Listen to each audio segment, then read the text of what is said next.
Topic natin, masakit na balikat. Dahilan at gamutan, ano ang gagawin ninyo?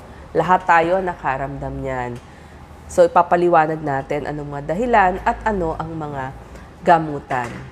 Kadalasan may tinatawag na rotator cuff injuries. Ito yung mga muscle sa ating balikat nagkaroon ng problema.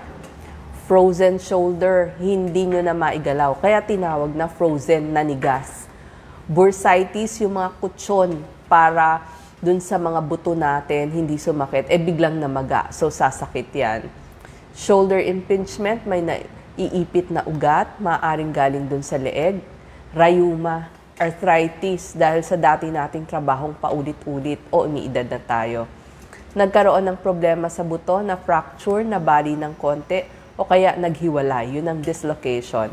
Yung tendon, nagkaroon ng tear, isabihin na punit, kasi maaaring hindi sinasadya, biglang may biglaan tayong ginawa. Kaya yung tendon natin ay nasira o napunit. Nerve compression, naipit ang ating nerves or ugat dito mula sa ating leeg.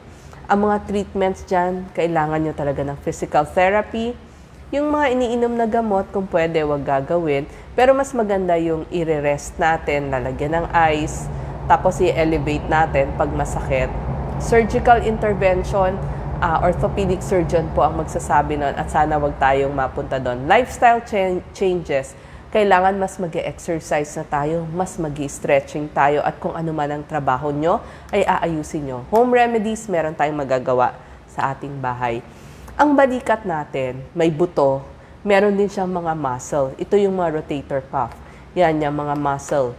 Pag nagka-problema dyan, sasakit. Tapos yung dugtungan, nagkakaroon din. Yung cartilage o yung butong mura dun sa ating balikat.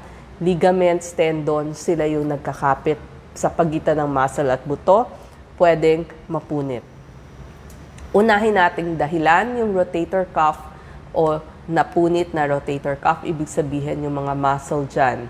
So, ang mararamdaman nyo, pwedeng mamaga o mapunit ang mga muscle na yan. Masakit. Tapos, mas masakit kapag nahigaan nyo at pag humiga kayo ng nakatagilid doon sa apektadong balikat. Mas hirap na kayo magsuklay, mas hirap na ayusin ng bra, at nagsisimula ito edad 40 pataas. Mapapansin nyo, mas mahina yung kamay at balikat ninyo. So, baka may tear. Maaaring bigla kayong nahulog, tumama pala yun. O kaya habang pinapasyal nyo yung aso nyo, biglang tumakbo yun, nahila yung inyong kamay. So, nagkaroon ng tear, na punit, na maga, yung mga tendons, ligaments, at yung muscle ninyo. So, yan po. Pag nangyari yon, mapapansin ninyo, parang mathirap na kayong pumulot kung patalikod. Tapos, matagalan yung sakit. Lalo na, mas masakit sa gabi. Pag binuksan nyo mabibigat na pintuan, mas masakit din. Hindi na kayo makapagsampay. O kaya pag nagsusuot kayo ng damit, mas hirap na. So, tsaka di ba dapat pag tinaas natin yung kamay natin, subukan nyo ho ito. Di ba pag tinaas natin, dapat kaya hanggang tenga. Ito, parang letter U na kayo. Hindi nyo na maidikit dun sa inyong tenga.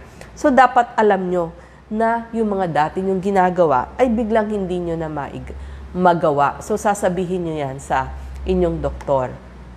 May magsasabi, kailangan ng steroid injection, sasabihin ng inyong doktor. Pero napakahalaga po ng exercises kasama ang inyong physical therapist at stretching. Pag talagang hindi na maayos sa physical therapy, doon lang ho tayo pupunta sa surgery na ginagawa ng orthopedic surgeon. Pansamantala lang po ang magagawa ng mga gamot, kapsula, kaya wag ho tayong umasa ng inom ng mga pain relievers. Mas importante po stretching at exercises. Pangalawang dahilan, yung tinatawag nating frozen shoulder. Ibig sabihin, nanigas. Kaya nga frozen, tumigas, di ba? Ang karneng galing sa freezer, matigas. Nagsisimula to sa edad 50 pataas. Bakit pasakit ng pasakit ang inyong balikat habang tumatagal? Tapos, hindi nyo na siya maigalaw. Mas madalas ho itong frozen shoulder sa mga babae, pero meron din sa mga lalaki. At may mga kasamang ibang sakit katulad ng diabetes, mataas na cholesterol at problema sa thyroid. So may tatlong stages ho yan. Tumitigas, freezing. So yung movement o yung paggalaw nyo, masakit. Tapos parang kumukonti o may limitasyon sa paggalaw ninyo. Pag stage 2 na, frozen na yan, hindi nyo na nagagalaw. Pag ganun po, yung sakit, kumonti nga, pero mas hindi nyo naman na igalaw, very stiff na. Tapos mas mahirap na yung mga pang-araw-araw nating ginagawa. At kahit anong na-frozen, dadating yung panahon, lumalambot siya, thawing ang tawag doon. So yung stiffness o yung paninigas, nawawala nga. Pero yung paggalaw nyo, nag-i-improve na. Tapos yung strength, dati kasi nanghina yun, bumabalik na. So ibig sabihin, natanggal na sa tulong ng physical therapy, exercises, at stretching. Ano yung mga example ng exercises na ipapagawa sa inyo ng rehab medicine doctor ninyo? Hawak kayo sa isang silya, pendulum, parang sa clock, igaganon-ganon nyo yung kamay nyo. Left, right. Cross body, yan, itulak nyo. Pag nakaupo kayo, subukan yung gawin. Arm circle, di ba? Yan yung ginagawa natin sa school. Tapos, pwede kayong kumuha ng towel. Subukan nyo, parang nagtutuyo ng inyong likod. Itong armpit stretch, pwede nyo hong gawin to sa pader, unti-unti. Pumunta kayo sa pader. Or kung may mataas kayong cabinet, ipatong ang inyong kamay. Tapos, subukan yung up, down, para ma-stretch dito sa inyong kilikili. So, yan yung mga example ng kailangan ay sipag ninyo para matanggal yung mga kirot. Number 3 na dahilan o pag umiidad o paulit-ulit na trabaho, halimbawa po yung mga arthritis o rayuma. Hindi ba dun sa dugtungan, nung bata-bata tayo, ang ganda nung ating ball and socket. Pero ngayon, dahil nagkakarayuma na, yung butong mura nyo, numinipis na. Kasi nagkikiskisan nga sa paulit-ulit na trabaho. So, sumasakit yan. O kaya minsan nagkakaroon ng extra bone. Osteophyte ho ang tawag doon. So, masakit din yon. So, yan ang tinatawag na rayuma. Matagalang kirot, lalong naninigas ang inyong balikat. So, dito nakakatulong yung stretching. So, problema to dun sa mga joints or dun sa dugtungan o sa butong mura ng inyong balikat. Tsaka maririnig ninyo, parang may maingay, parang chicharon, pag ginalaw nyo, krak-krak-krak. Di ba minsan naririnig nyo yan? Tsaka parang, kung dati malayo na aabot ng kamay nyo, bakit hindi na kayong pagpaabot nyo na limitado na? So, doon nyo malalaman na nagsisimula na ang rayuma. May tinatawag din na referred pain, galing pala sa ibang organo, pero nararamdaman natin sa ating balikat. Halimbawa, problema sa gallbladder o dun sa abdo. Pag may gallstone, minsan sasakit dito sa ating balikat. Shingles, ito yung nagkaroon ng bulutong, parang bulutong dun sa inyong balat. So, pag biglang sumakit, tignan nyo rin, i-examine nyo, baka naman biglang una nagsisimula sa rash ka, tapos nagtubig, napakasakit po ito. Pag may problema sa lungs, syempre paghinga natin, minsan masakit din dun sa balikat. At sa ating puso, halimbawa, nagkaroon tayo ng angina, bigla tayo nag-exercise o na-stress, may problema pala sa puso, pero kasamang sumasakit yung ating balikat. Gayon din po kapag nagkaroon tayo ng tinatawag na naha-heart attack tayo. Masakit ang balikat, pero may kasamang iba. Hirap huminga, masikip yung dibdib, parang may nakadagan, hanggang panga at hanggang leeg.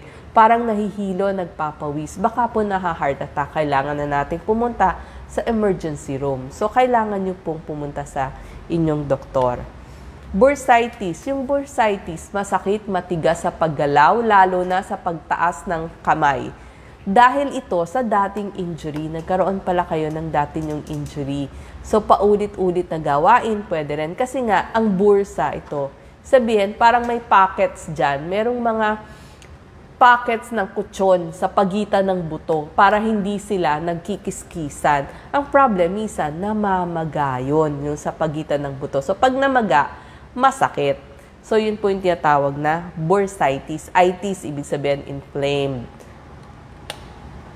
Baka naman na-dislocate o naghiwala yung inyong buto o kaya naman na-fracture, nabalian kayo ng buto, hindi nyo na lang nalaman.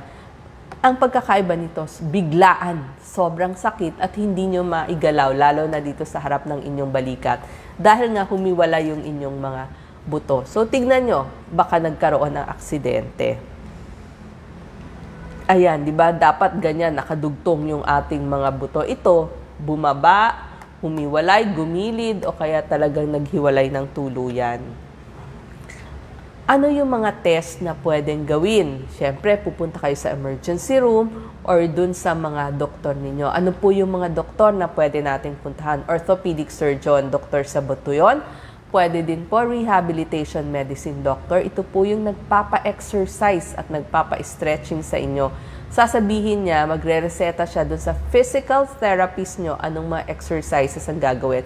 So may tulong din po ng physical therapist.